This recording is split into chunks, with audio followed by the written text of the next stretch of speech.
Hey guys, welcome to another episode of Sharing a Drink with Matt. Today I'm talking to Sydney Rockers, the FNCs. Hey guys, Russ. Mate, can you hear us? Yeah, can you hear me? I can hear you, I Just can't working see on the video. Here we go. We're getting there one step at a time. Technology. One step at a time. Yeah, I know. Hey, trust me, it was hard for me at the beginning. Here we go. Oh, we had you. Try this. There you Patient, go. eh? Oh, I've it's on got that camera. a view of your room, but not of you Yeah. guys. Hold on, I'll swap cameras. Here we go. Let's try this. How's that? Hey guys. Sweet. Let me get it into a different mode, if that's all right. Yep. How do we do that? Here we go. Nice. By the way, Russ. Hey, mate. Hey, Matt. Hey. How are you? This is No, you go. this is kind of surreal. You know, the FNCs. We've only had one gig, and it was last night. And, How was it? And oh, mate, I had a blast, and it looked like a lot of other people really enjoyed and got some really positive feedback. So, no, I couldn't be happier. No, that's great. That's excellent, guys. So, got to ask, where did the name come from? Is it a play on letters? Is it, the FNCs? It's whatever you want it to be, but we have a lot of fun with the name. So, yeah, We're working it out.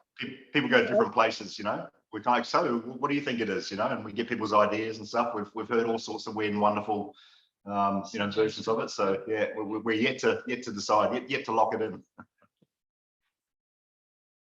we do like Friday Night Chaos. Last night was Friday Night Chaos. Okay. So it was awesome. Yeah, because I was saying, like, the shirt I'm wearing, Moot. That's how I read it, Moot. But then I interviewed the band and they said, no, we're actually Mutt. Yeah. And being an Australian, we all know what Mutt means. So the effing mutts. So one for each of you. What was playing on the stereo when you were growing up? What did you listen to? What did Mum make you listen to? Jeez, eh? Yeah. Well, I grew up in the 70s. I don't know. I was a big Bowie fan, and Lou Reed and Velvet Underground and things like that. Later, sort of got into punk as I sort of got into my kind of teens and stuff. I got into kind of punk. Sort of started out with kind of old school British punk, I suppose. Dan, Clash, Sex Pistols, that kind of stuff. And then my musical journey just really took on from there, really. So yeah, I'm listening to all sorts of stuff nowadays. Yeah. How about you, Russ?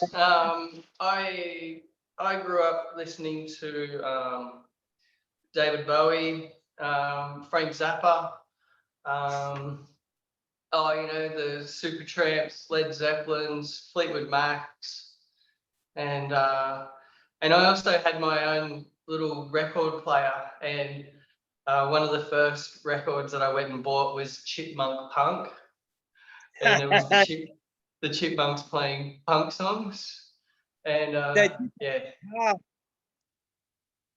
cover of the Cars they did was brilliant. Let's go, yeah, for sure. Yeah, excellent.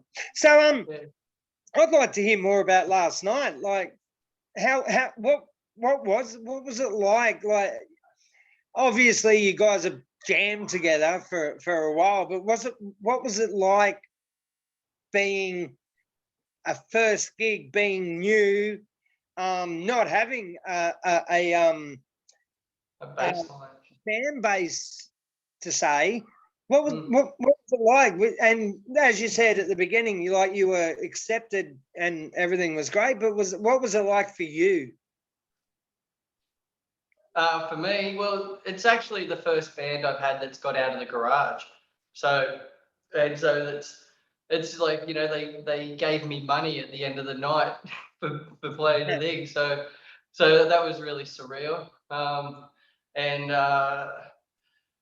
I was okay until like maybe like the last 15 minutes, and I was getting toey. It was like, I want to go, I want to get up there, and let's go. So Before the show, you mean? yeah, Before the show, just about 15 minutes before we're gonna, kick off time. Yeah, that was a really good build up. Yeah, and for me, the journey's been quite different sort of thing. So I've been playing music in bands for years and years through a lot of different kind of genres and stuff. You know, I started out playing punk in my early days. I've since then played a lot of different types of bands, really. But then met Russ, well, a few years back now, really. But then once I got to hear his songs, I really connected with them and really liked them. He goes, "Oh, I want to put together this punk band." I'm like, "Well, yeah, hit me up, buddy. I'm on board, right?" So for us, it was, we had a relatively short build up. Like we've been kind of rehearsing, I don't know, a few months probably, maybe 3 or 4 months tops sort of thing. And we had this idea that we would try and get in down Lincoln Pin, because it's an amazing little venue down there. I don't know if you know it, Matt. It's here on the Central Coast.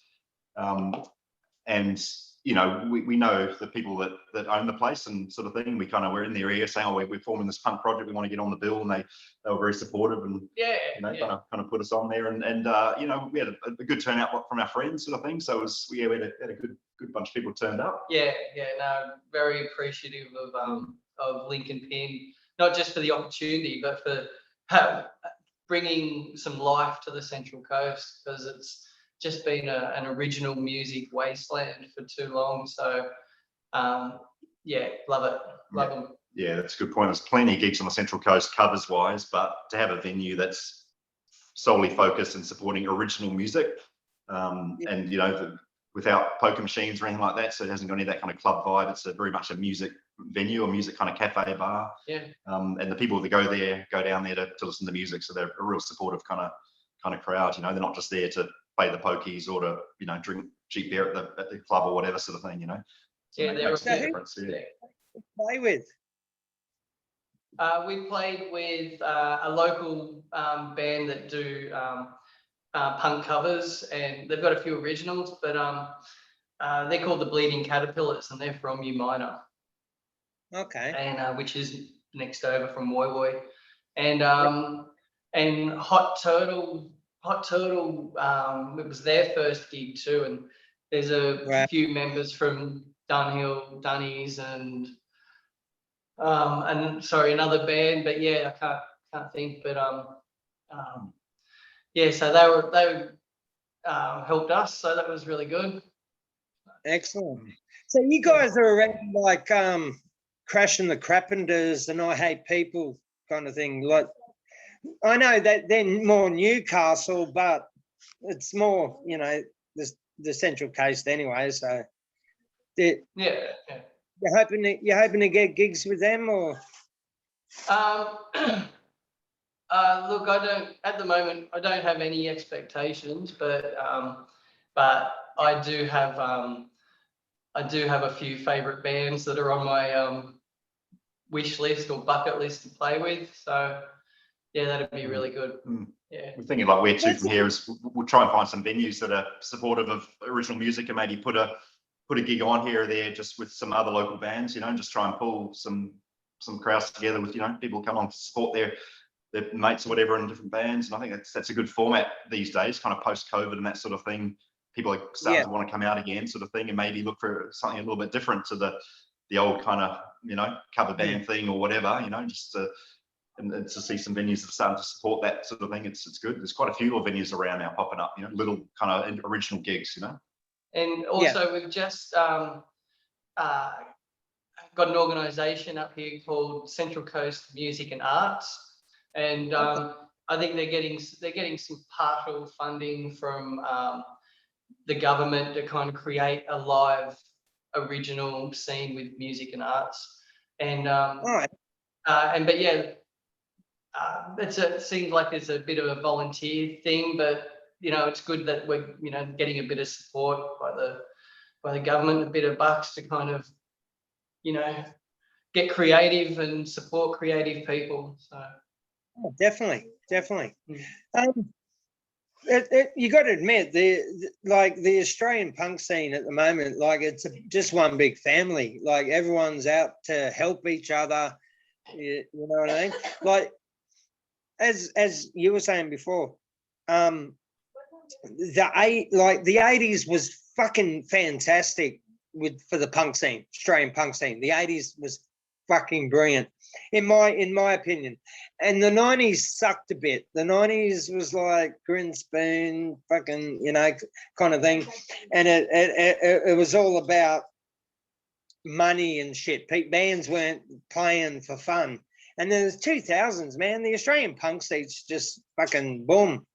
You know what I mean? Like everyone's there for each other. Like the COVID thing. Oh, we've got a bass player. It's got COVID. We can't play at the moment.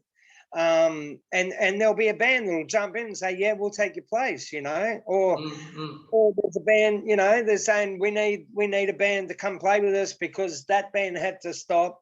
They had to pull out, you know, and it's like, it's all one big family. And I'm so proud of the Australian punk scene at the moment.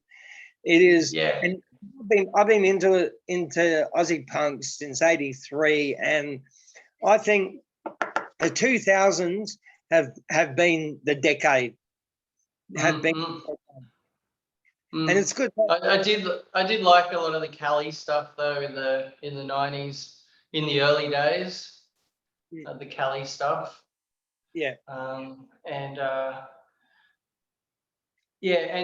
don't tend to kind of have like a favorite artist, but I've got favorite albums, and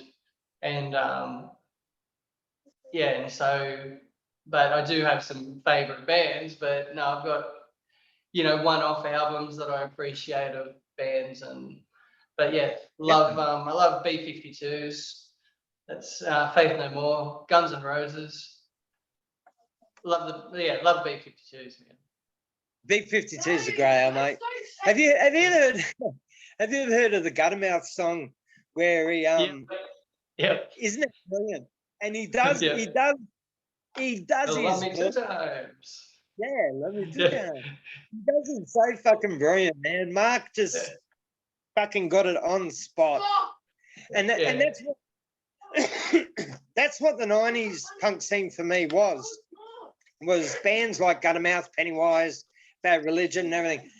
Because there was just nothing for me in the Australian punk scene in the 90s. So I went American and all that. I started listening to all that shit. But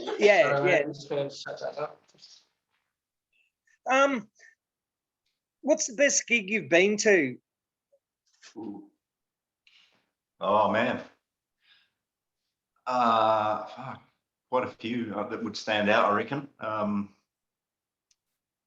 I saw Michael Frente play at the cafe in Camden there. I can't remember the name of the venue now. It's that one in London there.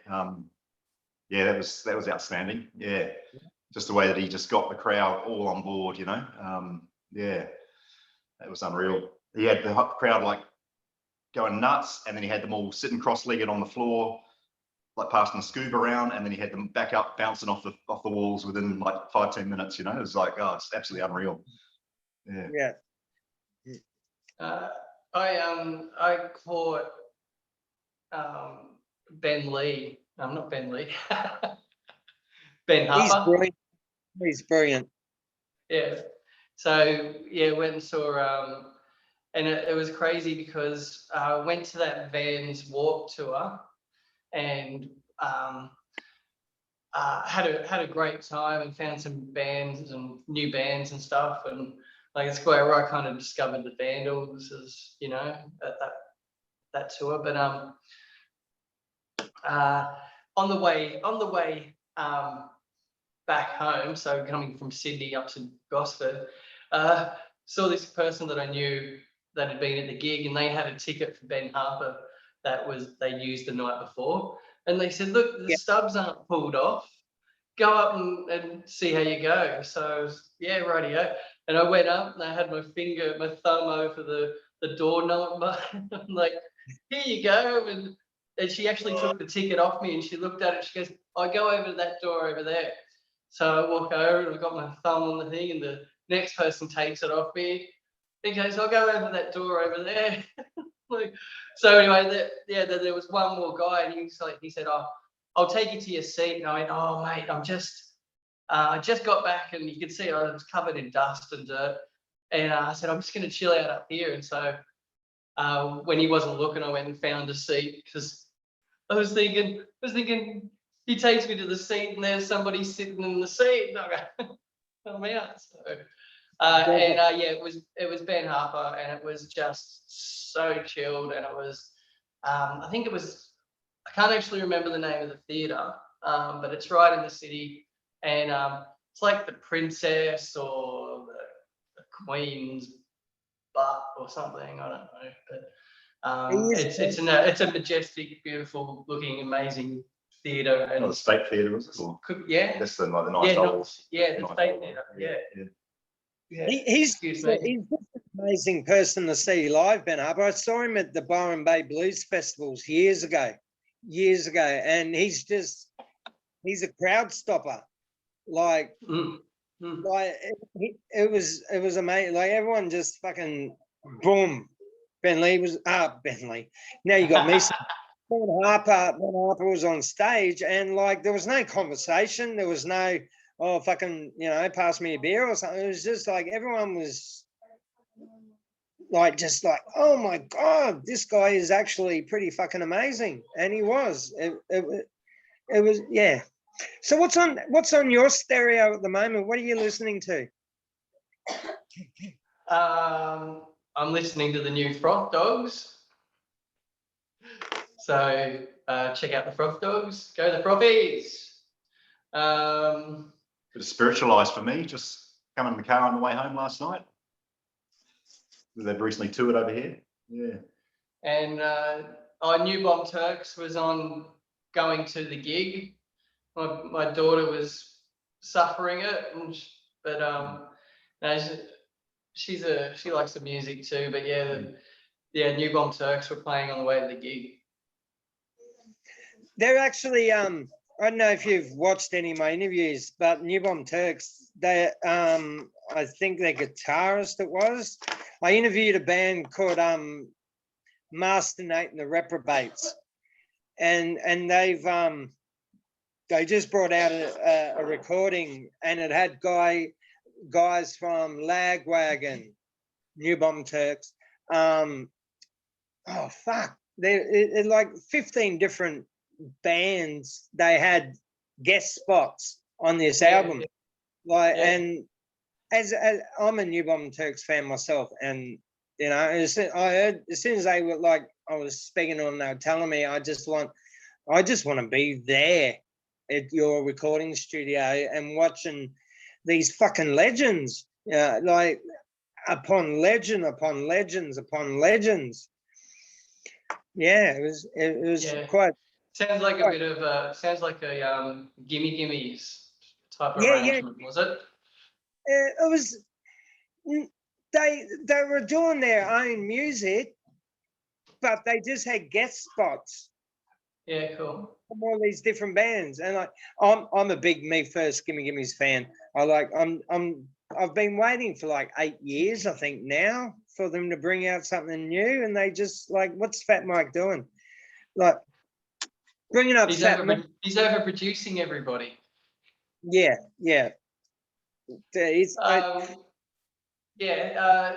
I saw in one of your vids, it was with Owen Guns, and Sean was saying how he was in the States, and I think it was Milwaukee, and he was catching up with bloody New Bomb Turks all the bloody time. It's just like, oh, what a they've just got this energy that's just awesome. Definitely. Sean's great. Have you heard they're pulling on the boots? Yeah. I was at the gig when they played it live, and I tell you what, it was awesome, because it's one of those songs that I never thought I'd hear somebody playing live, and so it started up, and oh man, and like I'm like the boys where the sense is great music, horrible, despicable lyrical content, but the best street punk going, and yeah. Well, Yeah.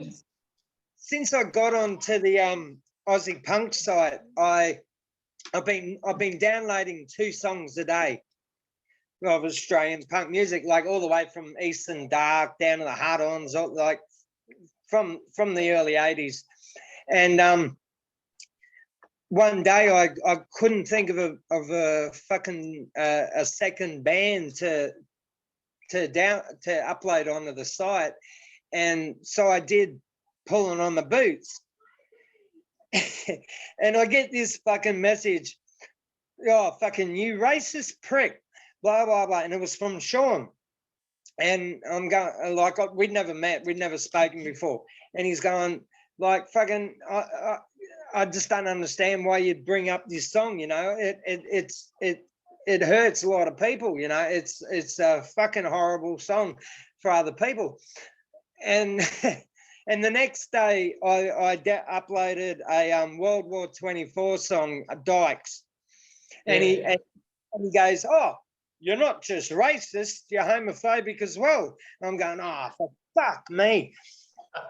And this was when we were on the lockdown, and I decided, like, I'm fucking bored as shit, so I decided to do this show, sharing a drink with Matt, and he was one of the first bands that said, yeah, mate, I'd love to be on it.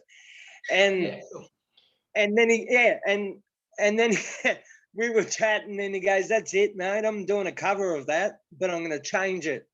And like, I thought, you know, that song was actually the start of a friendship that would never have happened. You know what I mean? And I went and saw him. He gave me tickets. I went and saw him live, and it was just brilliant. I love what he's done, and I love how he benefited to the Indigenous people in Western Australia. Yeah. I'm the only white man in my family. I've got 8 kids and a wife, and they're all Indigenous. And like I was stoked, and he knew that, and yeah, I was stoked that he did that. So back to you guys. All right, this is a hard one. You get the chance to do a 5 gig. You get to pick the bands, a 5-band gig. Who would you pick? Jeez Louise. And Wow. they can be dead, they can be broken up. Oh, international. I'd have to say B-52s in like the late 70s. Yeah, I knew you were going to say. I'd put Bad Brains, maybe Fugazi on the list. Oh, definitely. First person is. I'd have to be at that gig at the Ritz with Guns N' Roses. That Guns N' Roses at the Ritz is just controversial, but there you go. Mind-blowing. You got one more. Uh-huh. Yeah. I wouldn't, not Gunners now, but Gunners in 87 published. Yeah. And one more. Yeah. Well, us, I suppose. Oh yeah, and the effing fucking seeds. I was waiting. You have to put the FNCs in there. That's it, mate. Yeah. In what order? We're definitely open. We'd be happy opening for that. Yeah. Then we could just sit back and get on it and enjoy the rest of the night. Yeah. Definitely. Yeah. So your turn now. Oh. We chose. Well, that was the combined. Yeah, we combined it. Combined one. Yeah. I don't mind seeing Fugazi and Bad Brains. That'd be all hot. Yeah, Fugazi, Bad Brains, Damned. I don't know, man. I'd go old school. Yeah, go the Clash. Probably put the Clash on there. You know, Buzzcocks. You know, I don't know. There's so many. Yeah. I know my brain's not working, but yeah, Clash, 100%. Yeah. Oh, awesome. Sure. Yeah. No, the Clash. I don't know. I think the Clash more than the Sex Pistols, the Clash and the Saints. I think they were the ones that brought out punk, real punk. You know, the Sex Pistols were just a fad. It was just Yeah. you A little bit know, fabricated, eh? like these guys were just fucking a bunch of fucking dickheads. The Sex Pistols, like, I don't think that they had really anything to do with the punk scene other than make it anarchic, if you know what I mean. You know, but they tried to be political with their lyrics, but it just didn't work. No. But what you guys, what's the favorite cover song that you guys do? Yeah, well, we do mostly original stuff, right? But we threw in 2 covers, Yeah. well, 1.5. Yeah. Yeah. we did a Ramones cover, which when we loved the Ramones. It wasn't one of their more well-known ones. Yeah. But the venue down there are big Ramones fans and stuff, so we kind of did it more as a bit of a tip the hat to those guys. We played "Beat on the Brat," which I think was from the Ramones' first album. Yeah, that's great song. And that went down a treat. And we did a TV theme, an 80s theme song. We did Different Strokes.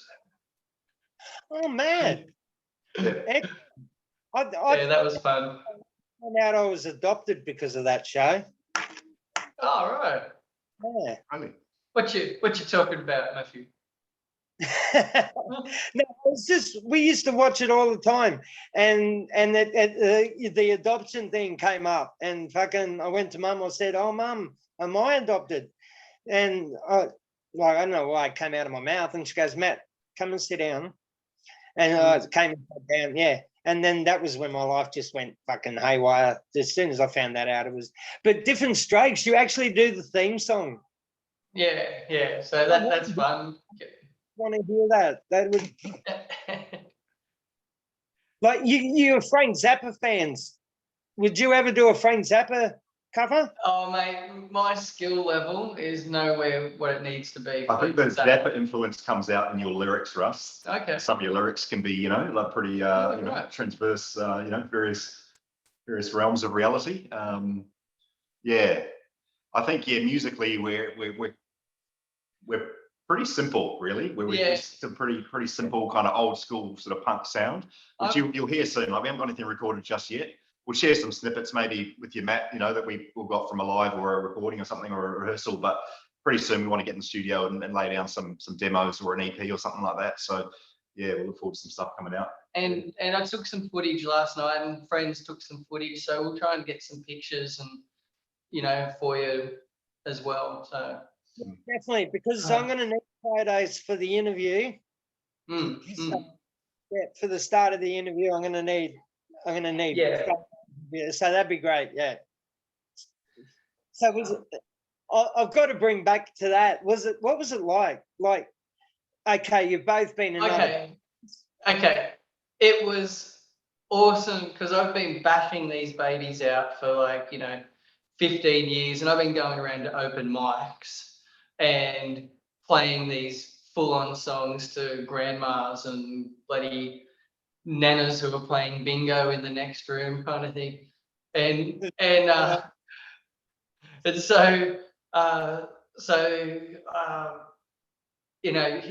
them come to life and have a bass and drums and the wall of sound too, which was always what I wanted in the back of my mind, is just so did John Fogerty, was that John Fogerty that did the wall of sound? Oh, I'm not sure. I think it was. He had 248 amps, speakers. Yeah. Behind him, called the wall of sound. Yeah. So I was just that's the blowout, is that these songs are getting out in the form that I've intended or had in my head. And it was cool taking it from the rehearsal space, into a live setting and getting up there and getting into that first song, and us all going, "This sounds good. We were happy with this, like it sounds better than we kind of had hoped. The sound was good. We were on. There was energy.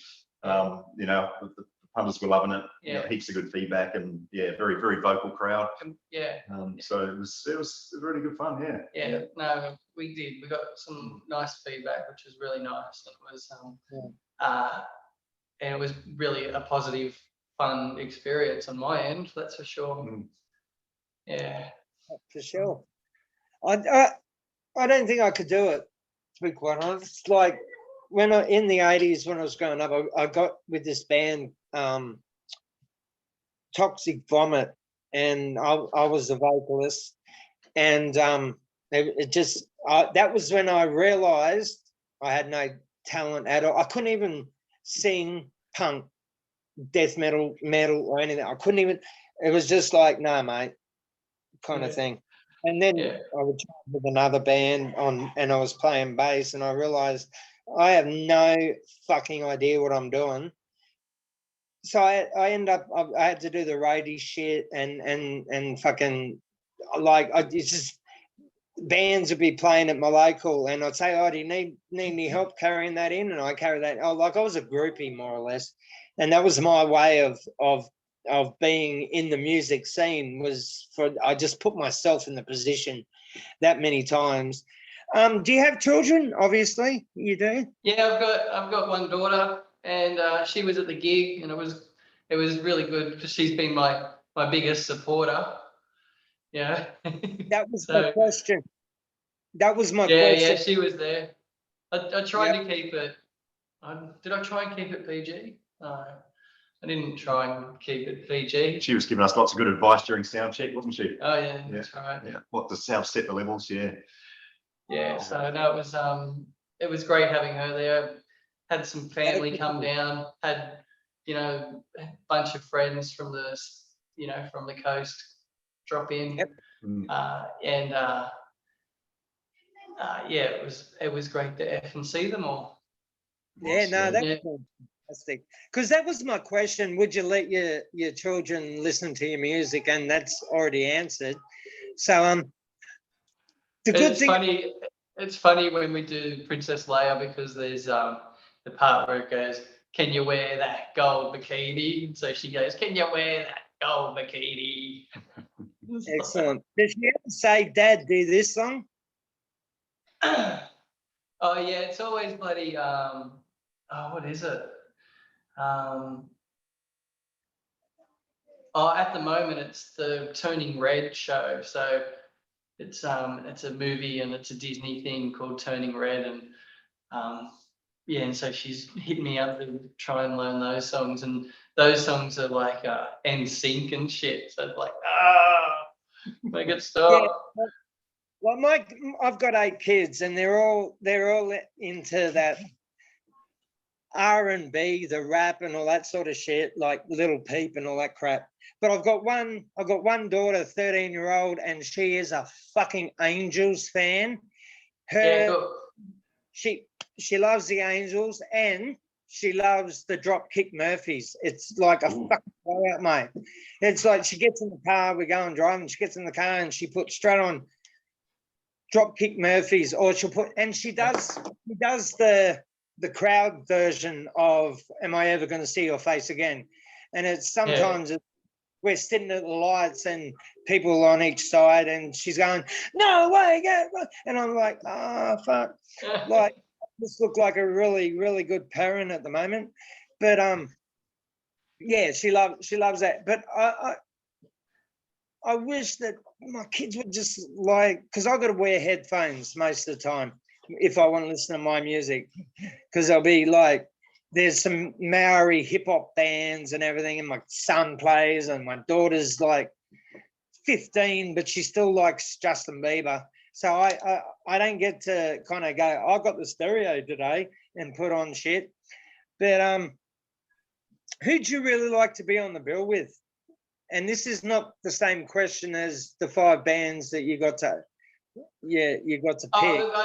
Look, any of the bands I appreciate and go and see. Like, there's I really enjoy Owen Guns. And the last gig when they were played with Top Noble, who I love as well, they Owen Guns was just next level. It was mind blowing. I've caught up with them probably about 4 times, but it just seemed like they were right in their element in that kind of dank room of the mosh pit. So it was awesome. Yeah, I like yeah, there's a heap of local bands. So but you know, I really enjoy White Knuckle Fever and there's yeah, and I really enjoy Dark Clouds. I've only caught up with them I think twice, but just really entertaining. Dean is Dean is an amazing fucking front man. Same like Dean's, Sean, they're amazing front men. I'm actually like, I don't want to make you feel bad or anything, but tonight my wife and I are going to see Top Naval. Yeah. They're playing at the pub tonight with Radio Rejects. So I'm really looking forward to tonight.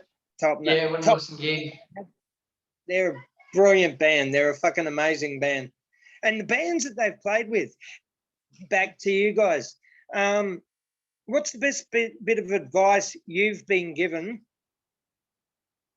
by another band, by just a fucking punter? What best bit of advice have you been given? Rich? I had one. I was playing in a country band for years. And I used to play up at Tamworth Country Music Festival a lot, and I got to meet Chad Morgan after a gig one time. I said, "Oh, Chad, you know, I'm a huge fan. You know, you're just an icon, mate, and you've been, you know, you've given your whole life to what you do, you know, and yeah, you know, I'm just kind of like just starting out my, you know, musical sort of career sort of thing as a bass player. What advice would you give me as a bass player, you know?" And he said, "Yeah, just don't play too loud and be yourself, you know, bring a bit of yourself to it, you know." That's pretty good. It wasn't like, you know, learn your scales or play this or whatever. It was just, you know, it was don't turn your amp up to 10 and just fit in with the music and bring a bit of your own feel, you know. I got to meet Doug Mulray. Wow. Yeah. So Uncle Doug Mulray, he was a radio host and was on Triple M forever. And I reckon it was probably Doug Mulray that got me through school, because that was the only thing I'd wake up for in the morning. It was like the Mulray show, and it was brilliant. And so when I saw him, I totally went bloody fan girl. I don't know. I was like, oh, when I'm like, can I have your autograph? And where I was working was in Darling Harbour, and it was this restaurant, and it was classy, and used to get a lot of big names through there.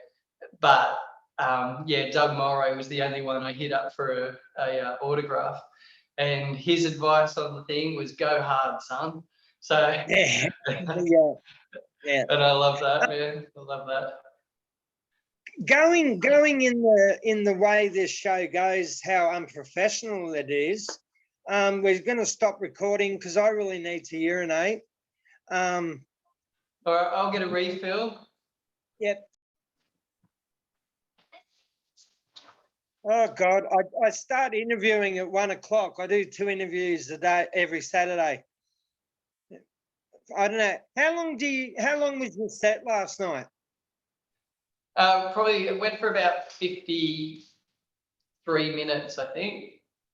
Yeah, we timed it for about 50, and we had a little bit more crowd participation, so yeah, we just a little bit over, yeah. But in that time, mate, I think we did 16 odd songs. So the averaging, songs only go for two minutes, sometimes 3. Yeah. This one's 55 seconds. And that was what I was going to mention before. I've always had this like philosophy of like, I just want to get in, say what I want to say, and get out.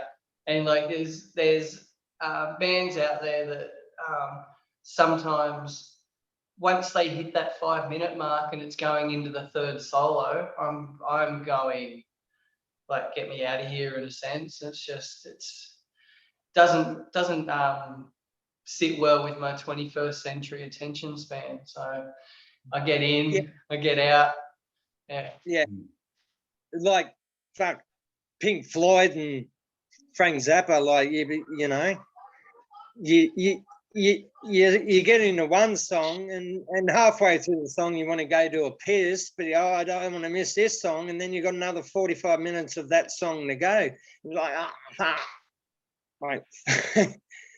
Yeah, look, my deal is like when I hear these amazing, great artists and bands and stuff, and then I'll be listening to it and I'll get into a groove or I'll feel a hook or something, and I'll get into that, and then it might just change to something else and might even go back to that, and that's what I'm looking to kind of get back to that thing that I'm connected with, and so yeah, I can but yeah, like I said, I just like to get in, get out, and say what I have to say, and I've got a lot to say.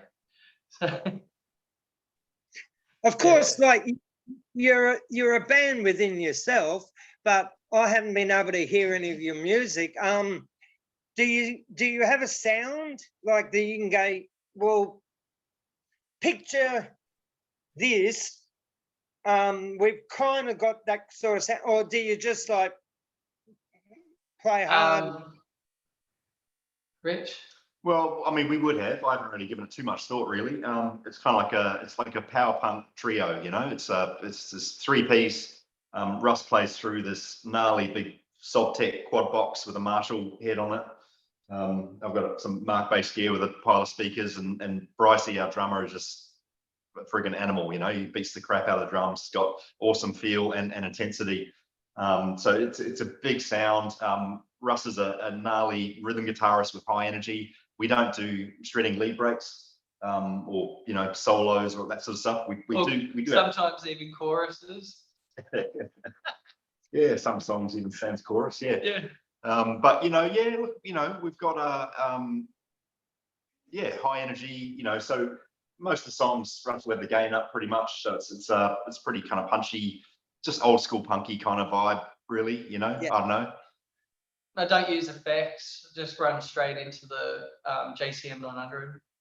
Yeah. And so, yeah. Yeah. That's about it. Yeah. But yeah, there's a rock, punk, grunge. There's, a few treats. We talked about the cover of Different Strokes. And so, a few little left field choices. So, yeah. I'd love to hear Different Strokes, man. Like, whose brainwave was it? Let's do Different Strokes thing. Who fucking? I pushed hard. I pushed and I pushed and I pushed. I got my way though, so that was nice. But no, it looked like it wasn't going to happen for a bit there.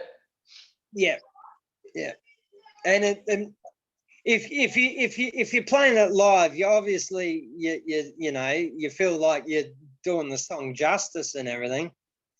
Like, I really want to hear it now. It's gonna go tonight. I'm just like, fuck. I'm even gonna, after the interview, I'm gonna go on fucking YouTube and just bring up the theme song just so I can hear it again. It's good fun. Yeah, no, that's great. And yeah, we really want to try and keep the momentum going, and there could be a few opportunities coming up. So, could see you at the next one. Yeah, definitely. Well, I think it's if a band these days, unless you've got like fucking some big label that's taken you on, it's hard work, and that's what you've got to put in the hours, you've got to put in the hard work, and I think that's what a lot of Australian punk bands do, and more to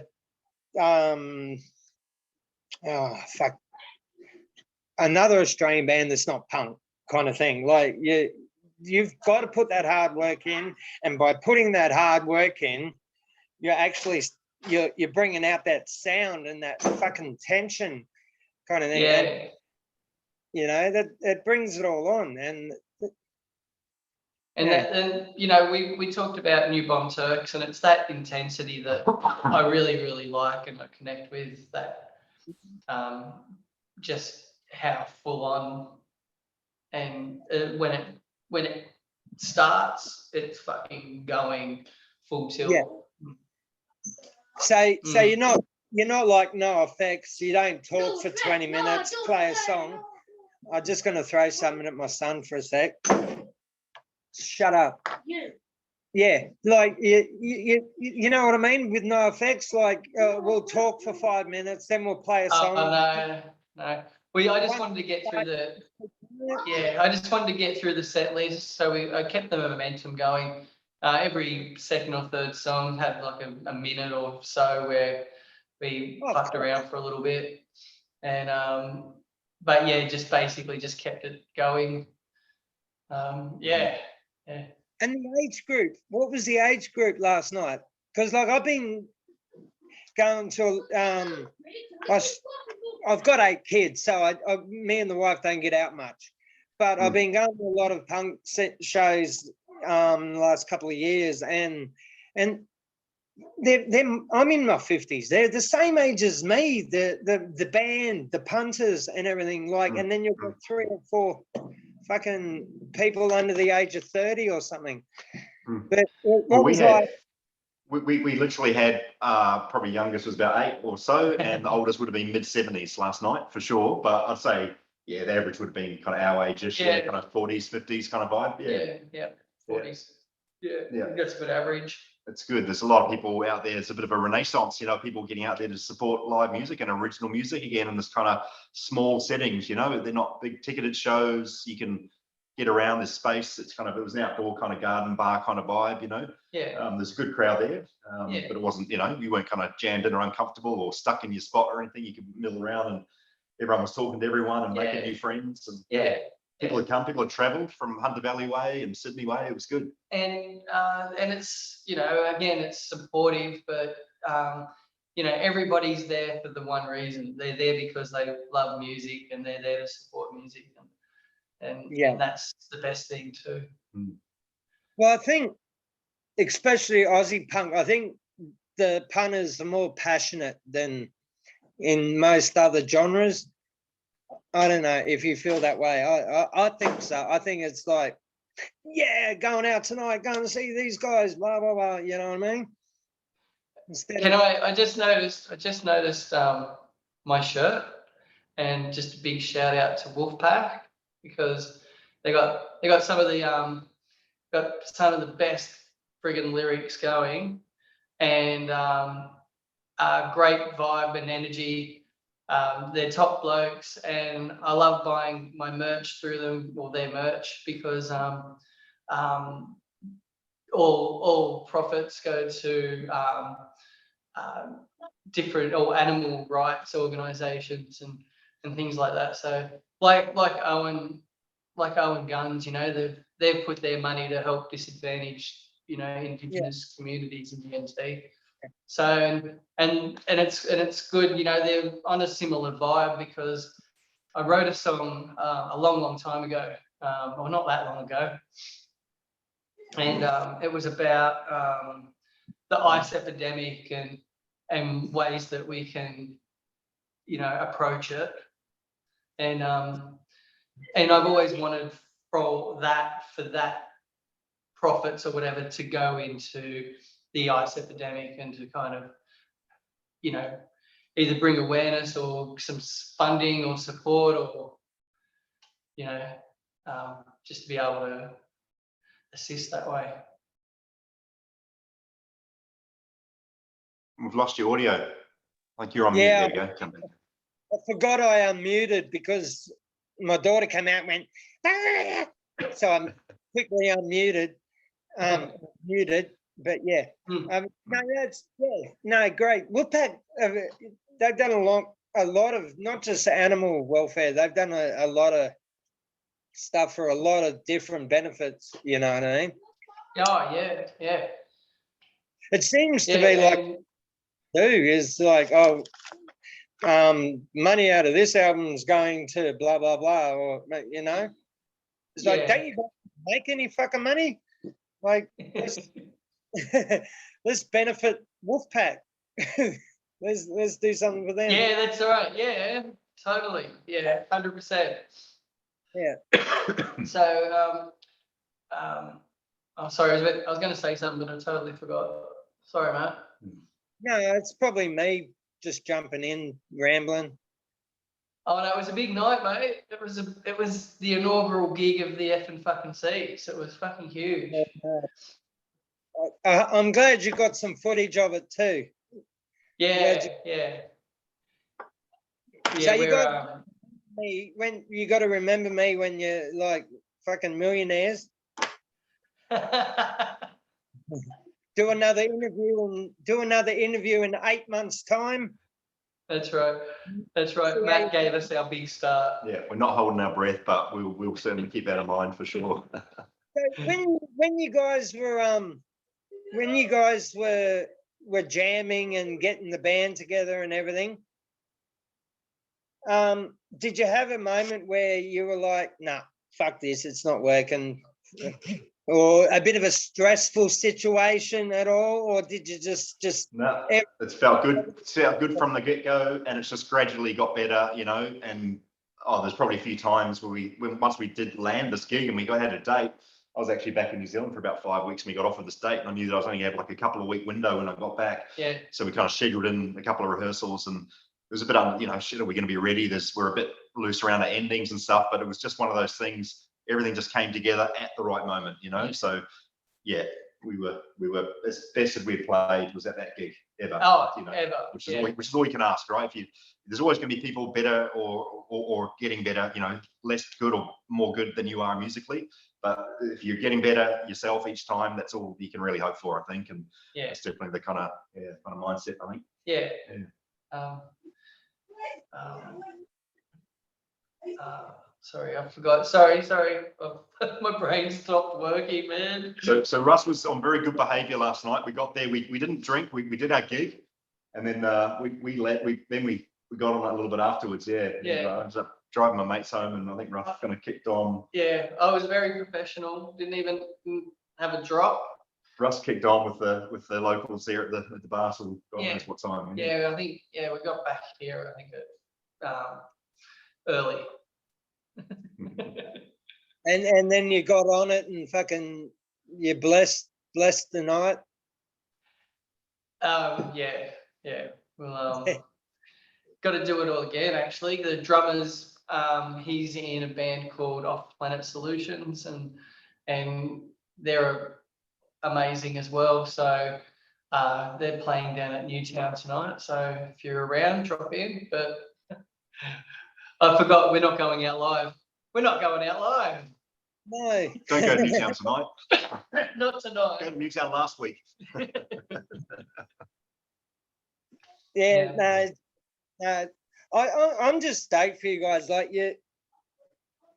it feels like you've done your first gig, and you're so happy that you've done this, and you think like fuck, there was no looking at each other going, fuck, you fucked that up, or fucking, it was just, you played hard, you played for the crowd, and you played. 100%. We're real happy. You know, there's always going to be things that you're going to want to improve. And like I say to Russ, like doing one gig is like doing 4 rehearsals or something like that, you know, because you pick up all the little nuances and stuff. But we were happy because it's the best we played the material, you know, and we were, the feeling, the intensity, and the groove was there, and that's the main stuff. Everything else just falls into place, you know. Mistakes here or there, or a miscall, none of that doesn't really matter to us or to the people that were there. Really, just showing up with that intensity and that, you know, that kind of intention, I think, to bring the songs, you know. Yeah.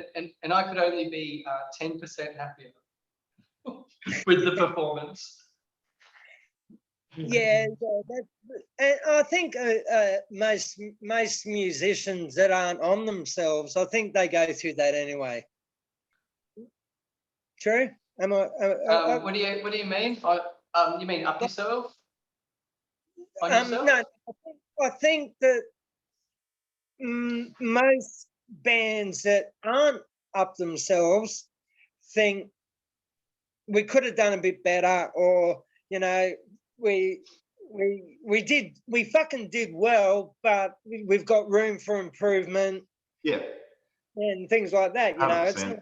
And all the way. It doesn't matter how good you get. You can always just improve, you know. It doesn't matter how shit you are either, you know. You can always just try your best, and as long as you're getting better and enjoying yourself, that's what's important, you know.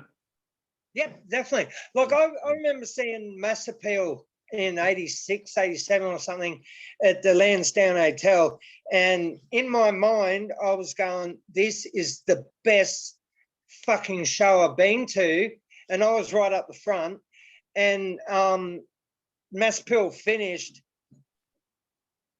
And the singer, I can't remember his name by heart, the singer walked off stage and goes, that was the worst fucking time we've played, to the other members of and it was, to me, it was like, this is the best fucking show I've been to. Like, these guys just fucking rocked it. And he was like so disappointed.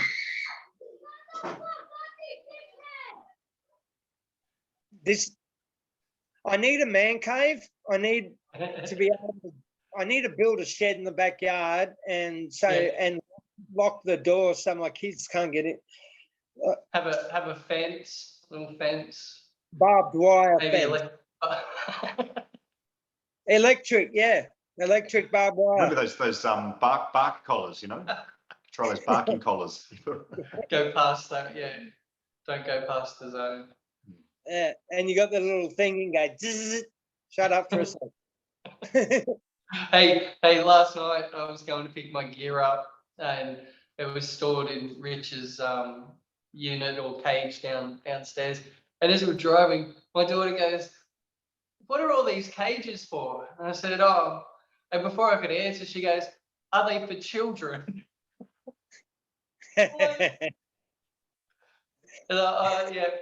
And she's got a really good sense of humor, and so that was really. She sure does. It cracked me up. Yeah. Can I ask the age of your daughter? Yeah, she's 11.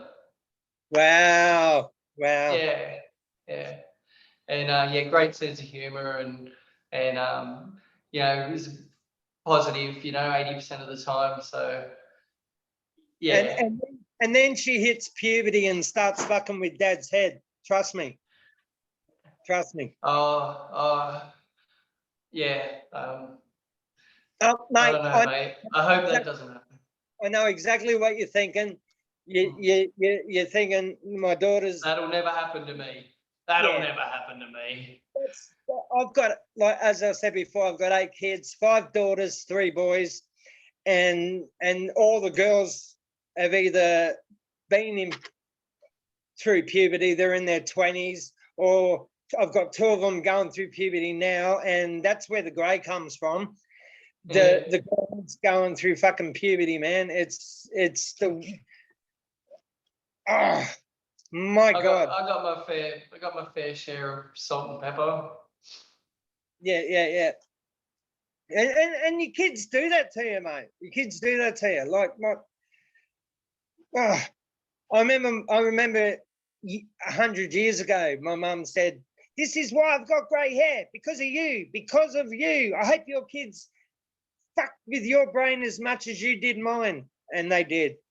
And I've got the last 3 from 15 to 10, 2 15-year-old girl, 13-year-old girl, and a 10-year-old boy, and these have been the worst. These have been the fucking worst, man. Like, it's scary. So what's going to happen next with you guys? What is there been any other gigs? Like, you've been, as you were saying, you know, your drummer's in another band or something, and you're probably going to play with them on the bill, or have you got things ready for? No, probably not. The drummer just kind of doesn't want to work that hard on one night, which is fair enough. You know, we're all going through a mid-youth crisis at the moment, so so we might not want to push it, but definitely more gigs. There's a couple of opportunities, you know, sort of on the simmer. So hopefully they'll kind of land. We'll be looking to do some gigs, you know, from the kind of Newcastle Hunter down through Central Coast and Sydney, maybe a little bit down the, you know, down your way, down south, sort of thing a bit. Yep. and probably get in the studio, you know, and start to put some of the tracks down. I think would be the next thing, get them down for prosperity. Yeah. Yeah. That's, and actually I hit up is it Tyrone McChrystal? Is it Tyrone? Yeah, And man, hit him up. He is an amazing artist. yeah, so I hit him up and you know, told him at some point I think would be keen to you know, if he could illustrate a clip. So Yep. yeah, he He didn't did, say no, so that's a good thing. yeah, he did the Owen guns justice. He did them, mate. That rent the like fuck. And also, I don't know if you've heard of the band The Leftards. Yeah, I watched that one too. Yeah, Left Arms is again connected to Lincoln Pen where we played at Woy. Yep. So there's a connection there. Ronnie from The Leftards, a singer from Leftards, he's my key man. Like, he's got a little shop. So when I lose my keys, I go to his shop. And like, yeah, we've got to, this is good because this interview won't come out before this happens. But he's playing guns very soon. And have you seen the left? Oh no, it hasn't come out yet. But the Leftards video, I went for a piss. And while I went for a piss, Ronnie got up and did a brown eye. And yeah. So you dodged a bullet there, mate. Dodged a bullet there. That sounds like a Fred Negro antique. Yeah, definitely. And hey, the Fuck Fucks, one of my favorite bands. I Spit in a Grave in one of my brilliant, man. I actually no, we won't talk about it. I won't talk about it. Yeah. Were you going to talk about Fred and the watermelon?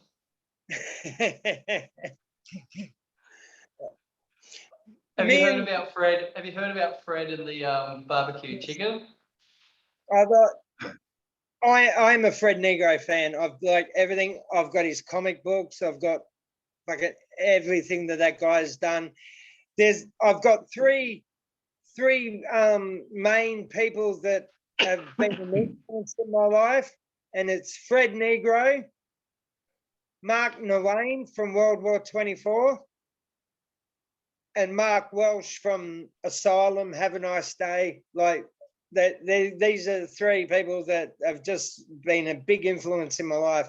But I've got to tell you this: the Leftards are playing with the Owen guns, and Ronnie from the Leftards said to me, because I was supposed to get up on stage when they played and do a brown eye and have the Leftards written on my ass, but I didn't get to go to the gig. So he said to me, look, when the Owen guns get on stage, you and me jump up, I'll have left written on my ass and you have ards left written on your ass, and we'll do that for Sean. And I thought, oh my God, you've seen the size of Sean? I don't want to. And he's going, no, mate, it'll be good. It'll be a classic. It'll be good. Best venue you've been seen a gig at. The best venue. Where? Which venue? Sorry. It's the same. What's your favourite venue? You've seen some good top things. So shit. I don't know. Yeah.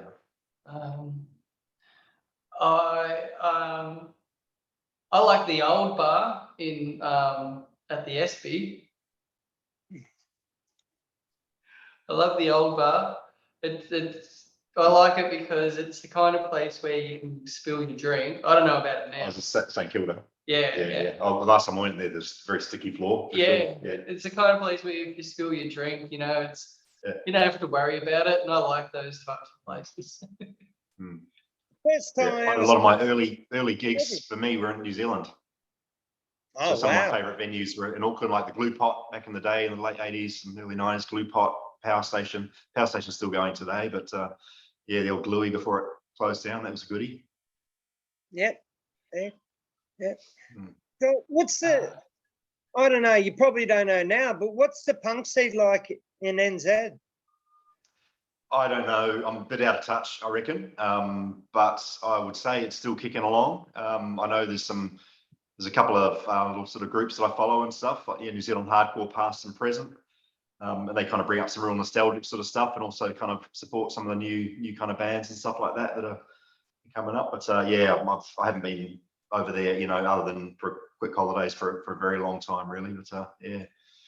So you're from New Zealand? Originally, yeah. I left there. I came over to Sydney when I was probably like early 90s, 1990, I think it was. Yeah.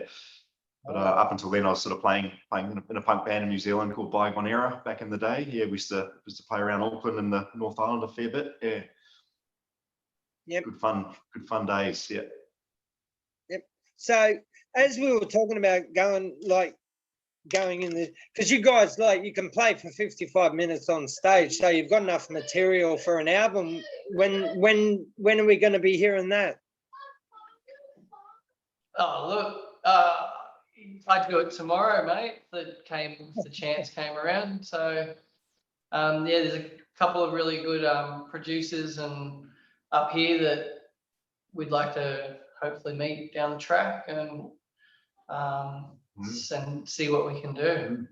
I think we're ready. Just a case of funds, maybe a few more gigs just to kind of really get the song, let the songs kind of develop and mature a little, maybe. But we're pretty much there. Yeah. So the last rehearsal was just tidying up all the endings, and the rehearsal before that one was just making sure that we had all the formats of the song how we wanted it, and they were finalized, and then we took those into the last one to tidy up the endings.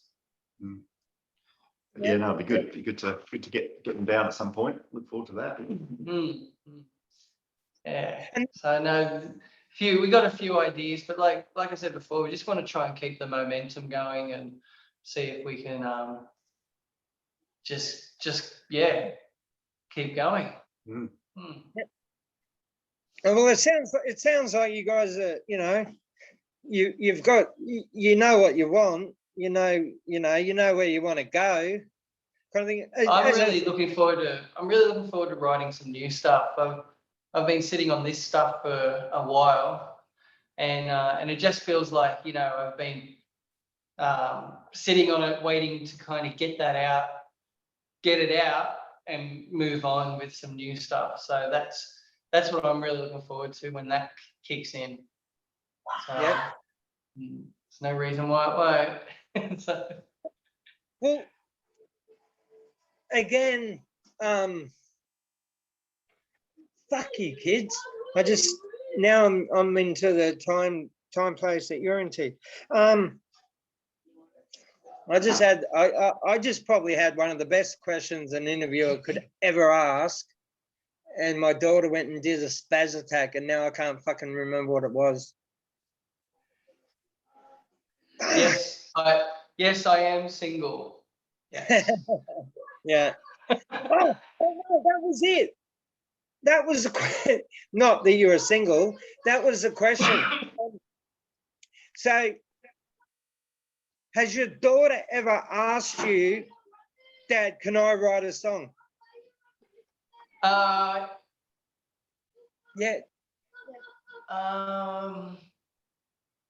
No, I don't think so. I've tried to sit down. We sat down with our guitars, and we just had like a little jam together, and that was really fun. And was able to record one of them, and it was that was a lot of fun. That wasn't sitting down writing a song. That was just kind of having a bit of a jam. You guys did your comedy routine. You've got your comedy routine going. You and Amara, don't you? Yeah. So we do some stop motion movies and try and make them a bit funny, and try and do voiceovers and that. Do little voiceovers on the Lego and the stop motion movies that we do. That's a big thing happening at the moment, the voiceover shit. I've been watching the Johnny Depp Amber fucking court thing with the voiceovers, and that's hilarious. What was it? Cheers. Oh, cheers. Thank you. Thanks for the opportunity, Matt. No. What is the creative process that you do when you're writing lyrics? Like, do you? Because I'm sorry, I've got no, I can't listen to anything and go, oh, the lyrics. Like, what do you think about doing a shit like fucking going for a surf? What's Normally it's a little bit. Normally I try and delve a little bit deeper than that. We've got a few songs that really kind of focus primarily on humour, but there's more songs than not that are a little bit full on with their lyrics.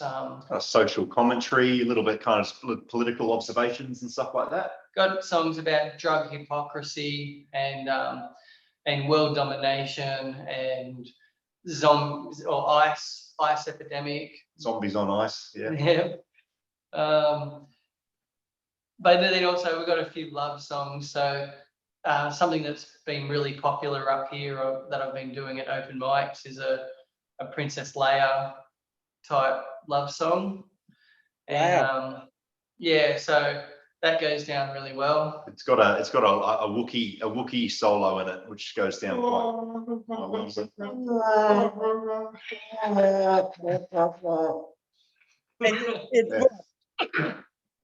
a love song. I was in love with my brother kind of idea. Yeah, no, I do. I reference that. Yep, I reference that. I don't care that you've kissed your brother or that you've laid with Jabba. You and me in that gold bikini. Just know that I'll still jab ya. Excellent. No, you guys are. Thank you so much, guys. Hey, I really appreciate it. No, hey, and 6 months' time, be up for another interview, and we'll see how you've been going. Awesome. We'll try and get along to a gig, Matt. If there's anything down your way, we'd love to come down and jump on the bill with a couple of other local bands or whatever. Mate, I've become a lot of good friends with a lot of bands down here at the moment, and I can get you on the bill in the next month if you're ready. Oh, we would be, yeah. We'll send down a couple of clips and give you a bit of an idea. And likewise, when you're ready to come up this way, hit us up, mate. We'll show you a good night out down the Lincoln Fen or something. Yeah. From the guys, I appreciate you. Thanks for taking up the challenge, being on the show. Thank you, mate. Thank you. I've been walking, singing, talking, and all that we could do. Sharing some laughs over the past and finding out what's new. Yes, if I could, you know I would.